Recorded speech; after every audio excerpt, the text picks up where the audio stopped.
Oh, yeah, will do. No, don't do that. There's some spare seats at the back. We can soon move you. Okay, everybody, if we can start the afternoon, please. We're running a little bit late because we need to get people back from the stadium tours, but we did have a slightly longer awards session later in the afternoon, which we're just going to compress a little bit, so we're not going to miss out on any content. I hope you enjoyed your lunch. Hope you managed to make some new friends again and managed to grab some reading material. Had your photos taken with the trophies, which will be remaining with us through to the afternoon, mid-afternoon session. Welcome back to everybody at home. Sorry if there was any sort of miscommunication about the time that the afternoon session would be started, but thank you for sticking with us. Please keep active on the platform and the app because we are still totting up those activity points to go towards the hamper.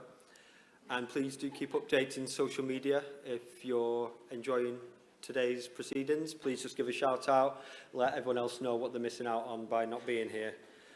And on to the first of the afternoon sessions then, and just thinking back to what the Minister said in that short address that he gave this morning, in particular around things falling short of where they ought to be and what we can do to call that out and challenge it in a safe way. And that's the impact that that will have on sort of producing better cultures and better environments for all our organisations.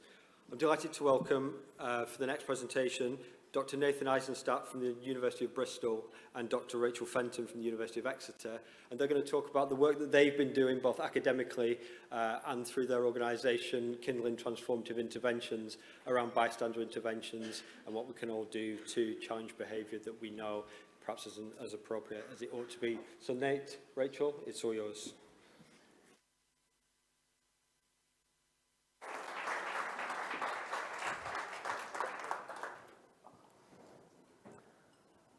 Thanks everyone. Realise it's the afternoon slot, so if you need to stand up or move around while we're doing that, we won't be offended. Do what you need to do to stay awake. Hopefully we will keep you engaged sufficiently. We shall try. Do you want to introduce yourself? Yes. So hi, I'm Rachel. I'm an associate professor at the University of Exeter, and I'm one half of Kindling Interventions. And I'm Nate Eisenstadt, the other half of Kindling, and senior research associate at Bristol University, and we work on prevention and response to gender-based violence, as well as taking the bystander approach to addressing harms that arise from inequalities in the workplace. So we're going to tell you a bit about kind of this idea of bystander leadership and this idea of kind of followership as well that was mentioned earlier. So going to give you a bit of context and think about sport as a site of both challenge and opportunity in this space. We're going to talk about the bystander approach, what it is, little brief look at the evidence and some of the work that we've been doing, and then think about this idea of kind of values-driven, values-forward culture change. So, bit of context. Movements like Me Too, on top of decades of feminist activism, have thrown the issue of violence against women and girls and people of marginalised genders into the spotlight. And it's something that no area has really remained free of. So this may well be things that you've heard before. 71% of women have experienced sexual harassment in a public place. Globally, 1 in 3 women have experienced physical or sexual violence. And in the UK, 40% of women have experienced sexual harassment at work.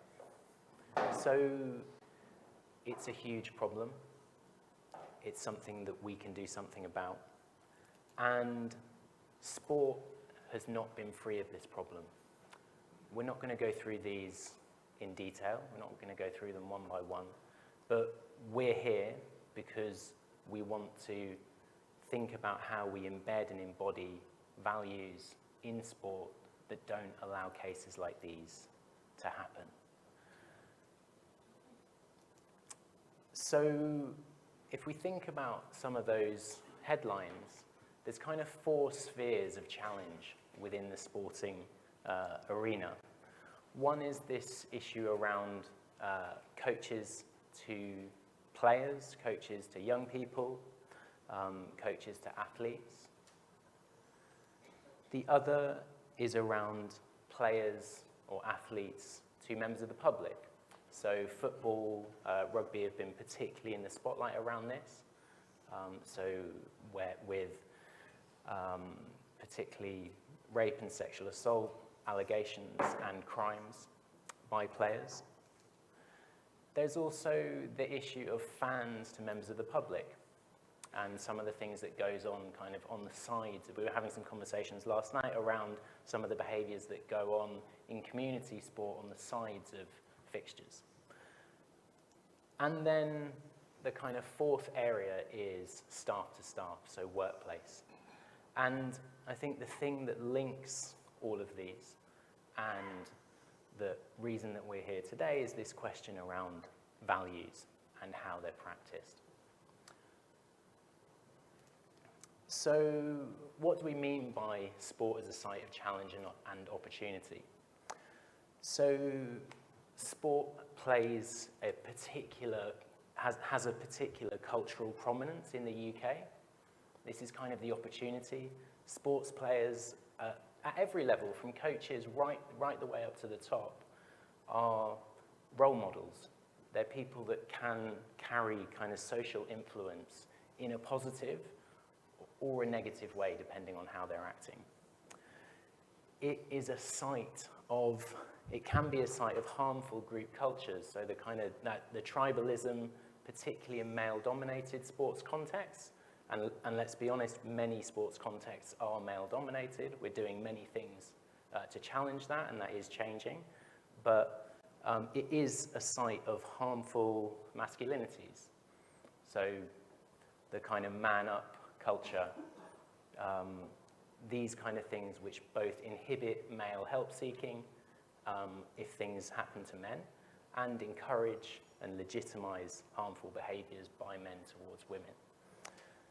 It's a site of celebrated masculinity, so a dimension of that masculinity, of winning, of dominating, is celebrated within our culture. And there's nothing wrong with winning. We do have a problem with dominating, particularly when it's kind of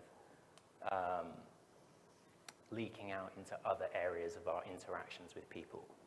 So, as I said, players and coaches can really be role models or provide an opportunity for inspiring different behaviours, as well as if they're practicing doing things harmfully, they can push social norms in the other direction.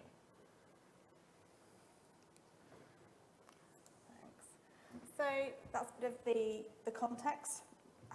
Thinking more about bystander intervention, and what are we talking about when we talk about bystanders, and how do we use the notion of bystander intervention to promote cultural change? How do we achieve that? So before I go through kind of a bit of the theory, just to say there's a really promising evidence-based, I'm not going to go through this, don't worry. We initially did the first piece of work for Public Health England almost a decade ago, actually, now. It's been used in America for quite a long time. There's quite a growing evidence base there. And my team looked at the evidence base and developed the first bystander programme that's evidenced for universities for prevention of violence against women. And since then, it's really started to develop in the UK. And we've taken that work and we've worked with football clubs, we've worked with communities, we've worked with community trusts within football, because of the outreach to young people.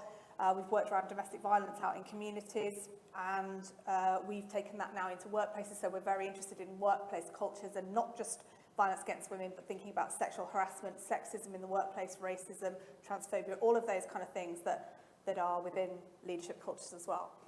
So there is an evidence base. In fact, that bottom one there in the UK is the student one that sort of set off this evidence base in the UK. So there is a really great evidence base. There's systematic reviews and meta-analyses now coming out. And I think, there's enough evidence that we can say, this is something we really need to be looking at. So what am I talking about when I talk about bystanders? Okay, so We're talking about you and I as we go through our daily lives, yeah? We witness things that we see things happen all around us, yeah? We might or might not register them even happening. If they're harmful, we might register them. If they're overt, but a lot of things happen and we might not register them, okay? So we might witness a situation, yeah? Another way is that we might become a bystander because we're disclosed to. So somebody will tell us, in this meeting last week, this happened, or last time I was on the pitch, this was said to me, yeah? And you become a bystander because you receive that information. But that will be after the event, most likely. Okay, I can't use these slides. So the point about the bystander is they're not the victim and they're not the perpetrator. And we're going to use victim here just to mean the recipient of harm, perpetrator or wrongdoer, to mean the person inflicting that harm. So you see it, you might hear about it, you become a bystander, but you're not directly involved. It's not about how you, as the recipient of harm, react. It's about how you react as a bystander and what you can do. So what we know from the literature is that we have to pass through, in a nutshell, 4 psychological processes to be able to make an intervention. Okay, so the first is that you have to have knowledge and you have to be able to notice it. Okay, so we might all notice something really severe, but can we all notice nuanced racism? Can we all recognise nuanced sexism? Can we see those microaggressions and those kind of low-level cultures that are happening around us? We need to be able to see it to be able to start that process of wanting to do something about it. The second is we need to interpret it as being a problem that society hasn't yet solved. So not only have I seen it, but I've registered actually it is a problem.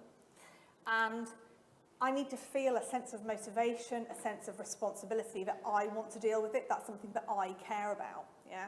So increasing people's empathy, motivation is really, really a key stage. Most people can get through those first 3 stages, and then they hit a stumbling block, which is, I don't really know what to do. I don't really have the skills or the tools, and I might make it worse. So they don't have the confidence to take the next step. So part of any kind of bystander training is about giving people a skill set or a toolbox, if you like, of different strategies and different things that they might be able to do in the moment after the event, a whole set of things and giving people time to practice how they might be able to do those things, okay? So you need to have the skill set, to have confidence, kind of almost to go right back to the beginning and say, actually, I'm going to do something, I'm going to be able to do something about this. If you don't have the skills, you don't have the confidence, and then you don't do anything.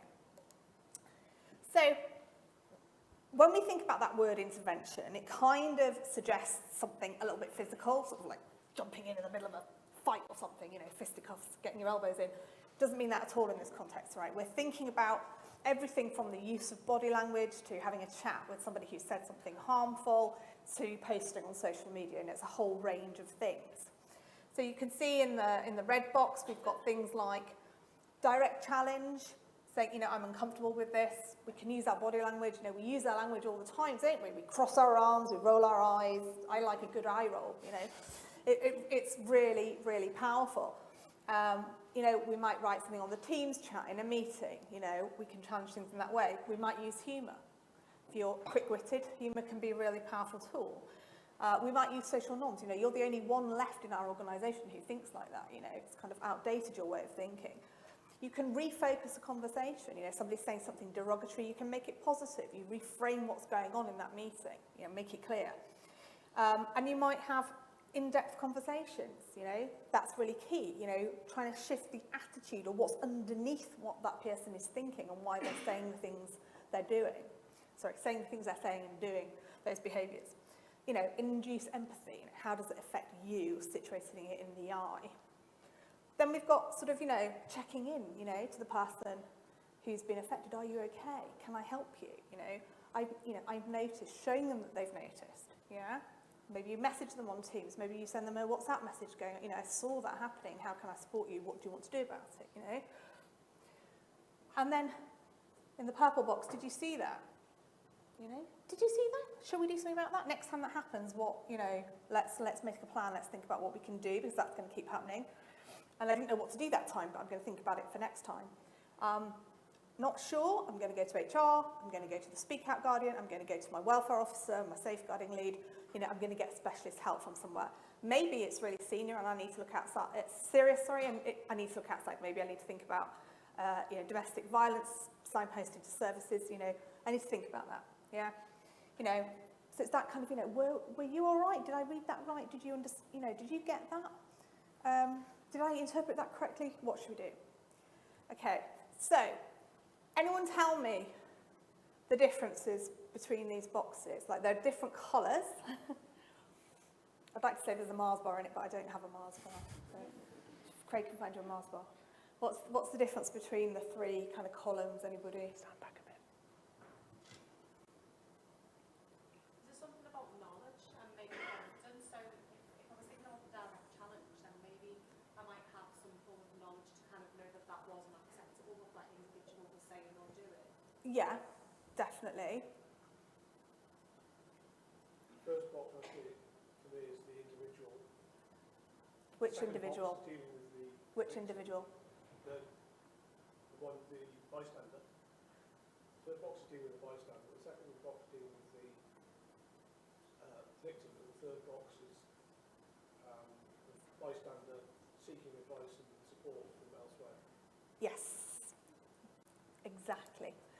So just slightly to amend that, they're all the bystander, but the first is to the wrongdoer. That's what I think you were saying, yeah. So the first box is about the wrongdoer, the middle box is what might you do with the victim, and the third box is about allies, enlisting other people, because you are not always best placed. It doesn't always have to fall on your shoulders. If you're not best placed, then we seek help and advice, okay?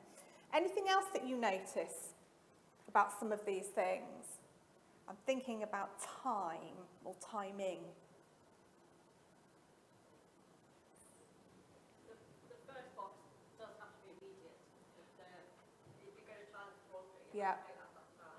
Yeah, And you also have to offer support to the victim at the time. yeah. The third box, you don't have to do at the time. Something you might do after the event. Yes. Okay, so let's take that as an idea. So if you look at sort of underneath the yellow box, those are things that we might do after the fact, and the top are things that we can do in the moment. Yeah? And some of them might shift, but thinking about those in-depth conversations, the support, and the thinking about the next time might be things that we do after the event. Okay? So we would always talk about a three-pronged approach, which is that we always think of an intervention as being, what can I do in the here and now with the wrongdoer? What can I do after with the wrongdoer? What can I do now with the victim? What can I do after? And allies in the moment and allies after the fact. So something that's really important is to think about what are those barriers, what are those things that hold us back, why don't we make interventions, okay? And one of the important things that we want to think about is how do social norms operate. We're very influenced by what other people think and what other people do, and so we're influenced by things like social identity. If we identify with other people, if we identify with the victim, then we're more likely to step in to help. If there's a lot of people around, we're less likely to help. So all of these things can operate as barriers, but the one that's really interesting for our purposes is thinking about how do they operate in groups, how do they operate in cultures, because we're not thinking necessarily about strangers out on the street, but we're thinking about within the culture, within the club, within the community, within the workplace. Kind of looks a little bit like this. Most of us, most of the time, exhibit healthy behaviours, and we are in the majority, and we are denoted by the green figurine. Yeah? So we're all green most of the time, right? But there are still people who say things that are problematic or do problematic behaviours. So it might be sexual harassment, it might be making a rape joke, it might be being racist, yeah? And most of us are green, okay? But what happens if it doesn't get challenged? What happens to that person making that comment, okay? Nobody says anything. The message to that person is, oh, well, everyone's like me. Everyone thinks my rape joke is really funny. Everyone thinks it's all right to be sexist, racist, etc. Yeah? Nobody's challenging it. I'm not getting any challenge. Nobody's eye-rolling at me or folding their arms. Yeah? So they suffer from something called false consensus. Okay? Phew, everyone agrees with me. Great, I'll carry on telling my joke. And that's how it gets perpetuated, because nobody challenges it. Okay? Down here, green person is like, really wants to challenge it, but then he also, that person looks around the room, looks around the club, looks at the culture, the leadership, etc., and goes, I'm the only one who thinks that this is problematic. I'm not going to do anything about it because I'm bit scared and it doesn't look very safe, okay? But what we know is that most people agree, most people are not okay with that behaviour, but nobody wants to be that first person who's going to stand up and challenge it, okay? But what happens when somebody does? Somebody does reveal that they are green. You know, leave it out, it's not cool, you know, I'm really unhappy about that, it makes me uncomfortable. Can we talk about what you've been saying? Guess what? Everybody else reveals themselves to be green. We often misperceive how unhappy other people are with those cultures. So where we want to get to is where that healthy, positive behaviour is the norm, and it looks like the norm, it's perceived to be the norm. You know, in this club, in this community, in this workplace, those behaviours aren't tolerated, okay? And so next time that bystander over here thinks, well, I'm going to challenge it now, I know that in my club that's not tolerated, I'm going to be able to speak up, okay? So it's about how do we change those norms within our workplaces, clubs, sports, pitches, games, fixtures, etc. And this is absolutely critical to the approach. So we're not approaching a group of people and saying you're all a bunch of potential wrongdoers. We approach a group of people saying you're all a bunch of potential bystanders. So it's giving people that opportunity to be the best. And I think that really fits with kind of ethos in sport. It's like, how can we do this the best? We don't say, how can we do this the worst? Or how can we not do this the worst? We wanted to pick up on one other key concept within bystander intervention training, and this is this thing around banter, jokes. A lot of organizations and cultures that we work with will say, you know, banter and jokes, that's just how we work, it's bonding, you know, it doesn't really mean anything, it doesn't matter. We think it does matter, and it matters for this reason. So at the bottom of the pyramid, you've got your kind of biased attitudes and beliefs. So we're going to take the example of violence against women and girls here, but we could be talking about homophobia, we could be talking about racism, we could be talking about ableism, we could be talking about any other marginalization that leads to more severe harm. So at the bottom of the pyramid, it's this kind of, fundamentally this idea that women are worth less than men in some way. And we see this reproduced through popular culture that diminishes women, that minimizes harm against them, whether that's in like advertising, in TV, in movies. So it's these biased attitudes and beliefs that give rise to the low-level behaviors. So the attitude might be, she should be more ladylike, she should be more X, she deserves it. These are the kind of ideas that are bubbling, and these give rise to the kind of veiled forms of prejudice. So this might be jokes, comments, microaggressions, minimization, indifference, standing by, not stepping up. You know, I'm in the pub, my mate comes in, he's late, I say, oh, why are you late? He's like, oh, dinner was late. I say, oh, did you give the missus a slap? Ha ha ha, as a joke. So I'm not abusive, he's not abusive. We're just joking, there's no women there, why does it matter? It's just a joke, we don't actually think that way. What's the actual harm? Is it because it's not politically correct? No, this isn't about political correctness. Next guy overhears it. That next guy in the pub is abusive. What message does he receive from overhearing that group, that joke? He receives the message that this is normal, that other people are doing this, and that it's okay. So if he's the red person in that group that Rachel identified, he receives this kind of false consensus. Everyone else thinks it's okay, this is normal, I'm going to keep on doing it. And that empowers him to take it to the next level. And at each level of harm that we don't call out empowers those people who are engaging in these more severe behaviors, who do hold these biased attitudes and beliefs. It empowers them to take it further, right the way up to the most severe harms.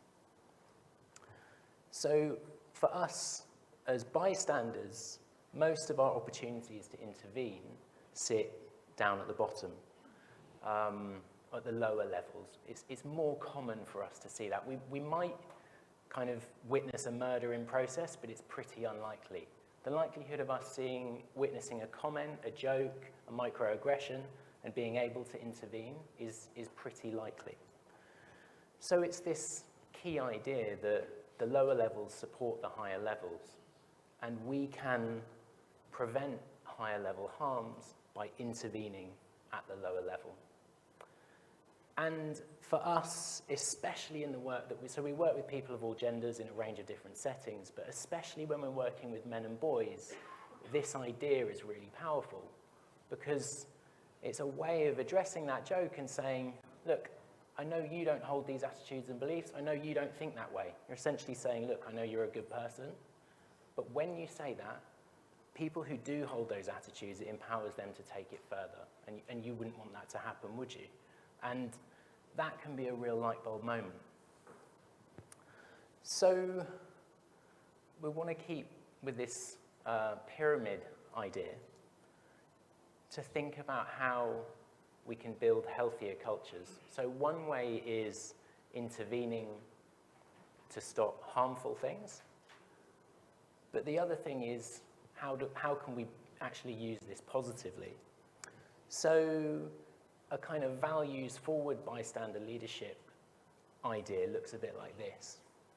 So at the bottom, you've got your attitudes and beliefs. And this is the kind of positive values of the organization. How do we put these into practice? So, you know, it's these ideas. Everyone should be able to excel here. We're an active bystander organization. We put it into practice through the low-level things that we do, practices, things that we do every day. So it's how we interact. Maybe that's receptiveness to being challenged, being self-reflective, listening, believing victims and survivors. So kind of responding positively when someone does intervene. Above that, we've got policies. Policies are our codified practices. So it's kind of how we build accountability into those values. So it's accountability, it's governance, it's funding, equality, diversity and inclusion, it's safeguarding, it's all of that. Above that, we have leadership. And then at the very top, the kind of opposite to murder is that thriving. So that's thriving individually, and that's thriving as an organization. And of course, the bystander approach, it's a top-down and it's a bottom-up approach. So it's happening at every level. It's kind of people at the bottom holding the organization to account, but it's also something that we want it to be led by the people at the top.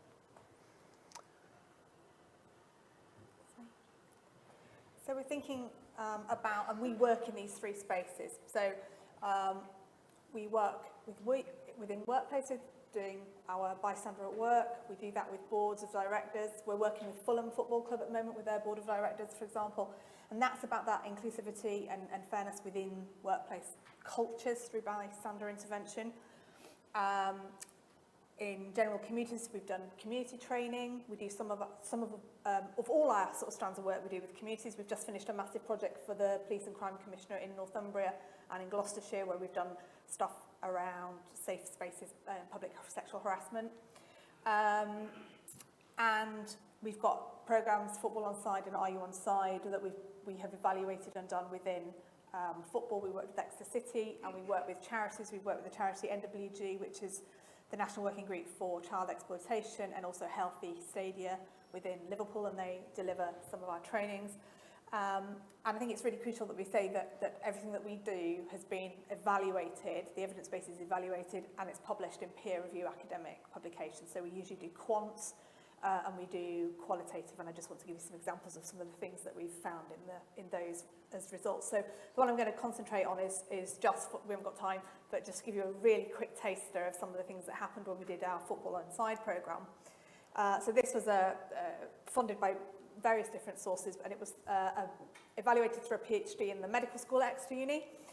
And it's a 6-hour programme delivered in 2-hour slots over 3 weeks, with one male facilitator, one female, identifying as male, identifying as female. We co-designed it with them, so we adhered to all the public health criteria for effective prevention, and it was evaluated through qualitative and quantitative methodologies, and it mapped onto exactly that. So we took people through noticing, interpreting, responsibility, and skill sets. Okay. And here's a quote from the CEO. Training coaches to model positive bystander behaviour is a great way to contribute to the kind of culture change we'd like to see in football and other sports, one of mutual respect, where violence and abuse, including jokes and comments that go along with it, become unacceptable. These are just some results put in percentages. I think you'll get the slides afterwards. But we saw a big increase, for example, 84% of those in the situation verbally challenged sexist comments and jokes since the beginning of the intervention, increasing from 40%. 82% now confident to speak up to someone swearing at a partner, compared to 58% beforehand.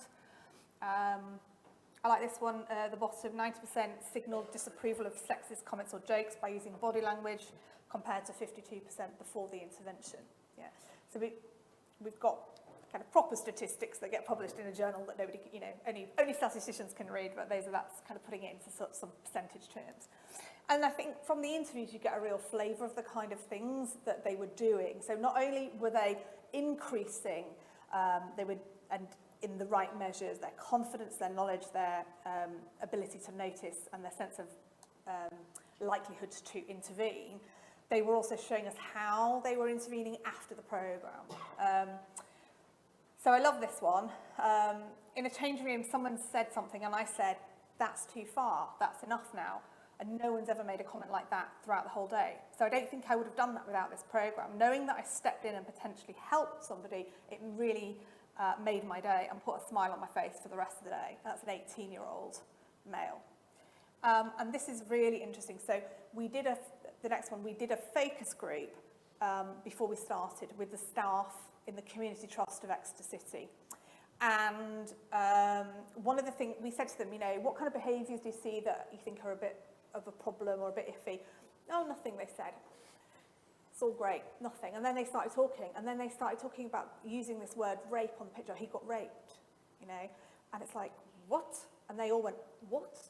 And then it was kind of like this double take, that they couldn't quite believe that they were using that word without actually thinking about what they were saying.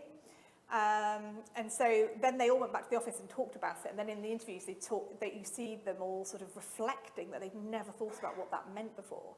It was like, and one of them says it's like a grenade went off in the office, you know, that using rape on the pitch is a common turn of phrase. So here's somebody, a guy here in his late 30s, saying, if you go past someone with the ball, you rape them, horrendous. But I've played football professionally and semi-professionally from the age of 16, so it becomes normal, but it's not. It's a horrendous word. It's not used in that context, but it's not right to say. So someone said that at a training after the intervention. And I said, do you know what you're saying when you say that? And he didn't. He was like, oh no. When I said it to him, he was horrified. But it's not right. And it's something that maybe I would have pretended I hadn't heard before the programme. Yeah. So it's this baseline sort of making of these interventions. And the idea, of course, is that you make an intervention and it becomes socially acceptable to make these interventions. And then it grows, it morphs. Yeah. You intervene, somebody else then sees it's safe to intervene, and it grows like that. So our point is that violence against women and girls, sexism, misogyny, and all of the isms, they're all preventable, and bystander intervention is a really powerful tool if done correctly, and that's a really important thing, is it must be done correctly. If you don't do it right, you can cause people to become entrenched and go the other way than you want them to. Yeah, so it is a really finely tuned machine. And again, back to that idea, you know, sport is a challenge, but it is also a massive opportunity for making change, not only with sport, but at a societal level. Thank you very much. We've been kindling today, and the QR code there for our LinkedIn and our website. Thank you.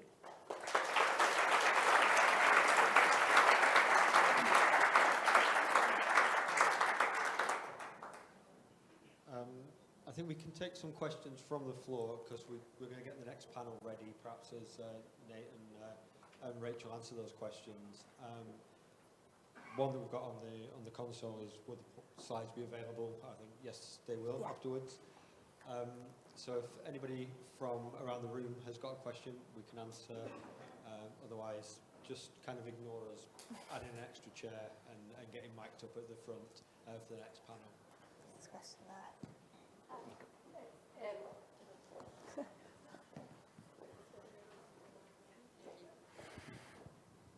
Denise Blackwell, UK Deaf Sport. Do you find in all the programmes that you run that you're targeting men in particular, or do you find that similar behaviours in women,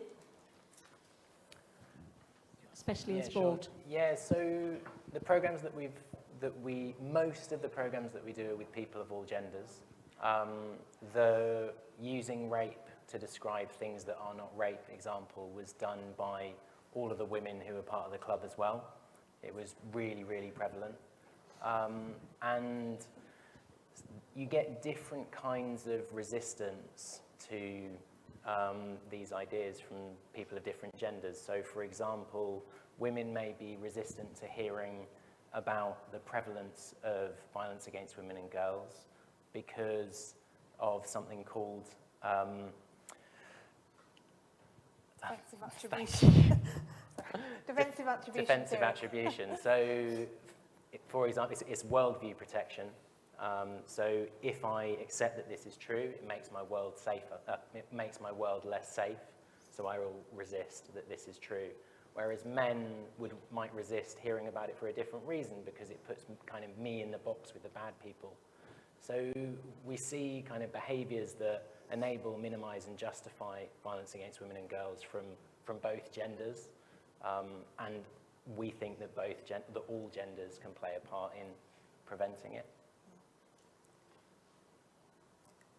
I could just add to that what we do is we work with an organisation or a particular community. We think very carefully about who we're working with, and we always sort of send out a survey to find out what are the behaviours, what is the culture. So we would tailor it specifically. So if we were doing a course, we've just done some work with Fulham actually with the players, the first team, and we're also doing football on side with all their staff. And so the work we do with the board of directors is ever so slightly different to what we'll do with the staff, and the work we've done with the players is different as well. So it depends on kind of what the audience is, because there isn't a kind of, you can't get a bystander program that's a one-size-fits-all. It doesn't work. You can't buy a bystander. If you look online and you try to buy a bystander program that is a one-size-fits-all, you're wasting your money. It doesn't work like that.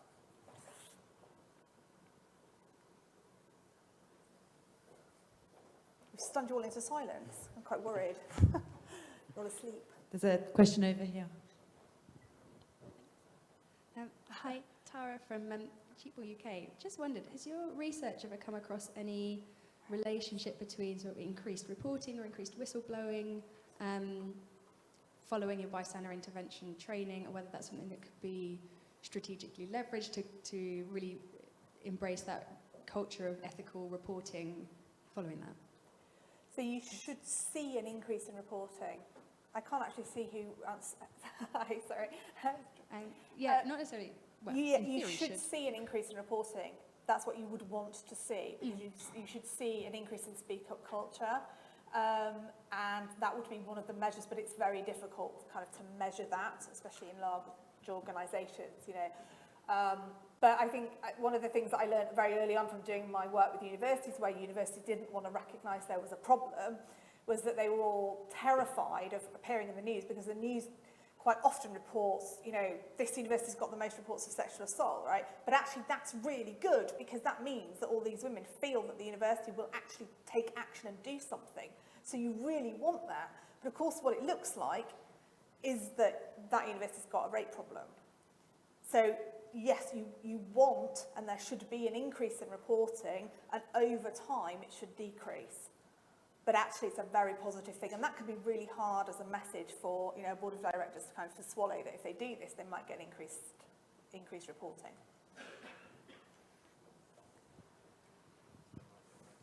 I'll give Perrin this one, Danny. Lovely, thank you. I think what I found really interesting was this concept of using the lexicon, the language that we use, and how that informs the culture. And it reminded me, and I just want to read this because it reminded me of an interview that was done with an American poet. And he said he grew up in North England and he heard boys talk about pleasure as a conquest. I bagged her. She's in the bag. I owned it. I owned that place. I knocked it out the park. And this lexicon is pervasive across our society. And I just wonder, my question to you is how, I get what you're doing and I totally support it, but how can we work to shift this lexicon? Because I just think the language that we're using is dominating the culture that pervades us. Thank you. Yeah, I mean, absolutely agree. So Tom over there, also part of Kindling, Tom and I have been delivering the work with the Fulham players. So we're doing male-male facilitation on that. And what we're trying to do there is kind of elicit those kinds of conversations around kind of sex relationships, what it means to be a man, how we're valorized through the language that we use and women are diminished. I think the crucial thing for us, and I mentioned this earlier, is that in having, we change the language through those kind of one-to-one deeper conversations with people around why it's harmful. And the crucial thing is it's not about being politically correct. It's not, because then we create this thing where it's like, oh, you can't say that, you can't say this. And that's like this new set of rules. But it's not about a new set of rules, it's what kind of world do you want to live in? Do you want to live in a world where this kind of stuff happens? And actually, one of the low-level things that contributes to this higher-level harm happening is the way that we talk about things. Words have power, and you have power to stop it. And one of the ways that we can stop it is through changing our language. So it's all about that thing of what's the impact, not what's the new rule. So I think it's really useful to think about it as if you say to somebody, you can't say that anymore, yeah, then all that happens is they stop saying it when you're there, but they carry on saying it because they don't understand why it's wrong or why it's harmful. So once you can get through to people that the reason they want to stop saying is it because it's actually harm. So it might be that they realise that they might not be a rapist, but if they say these things and they go along with it, then it's normalised for somebody who is, and it shores them up. They don't want to say it anymore and they're mortified. So that's kind of the difference. So it's getting people to get the harm and not just that they can't say it anymore. Because you tell someone they can't do something, they always want to do it more, right? Doesn't make sense. Okay, I don't think we've got any more questions, so we're going to move on to the next session. But I think either Nate or Rachel, one of you's going to It's me. we did a shift. coin toss for it, and Yeah, I'm on the panel. I don't know if you won or lost that coin toss. I lost, actually. Okay. It's not quite the answer I was after, but well, okay, Sam, did you win or lose your coin toss? Because Sam's also putting in a double shift for us as well. Sam's winning. Okay, so I'm really happy. so Rachel's going to stay on stage. Thank you to both Nate and Rachel for that excellent presentation.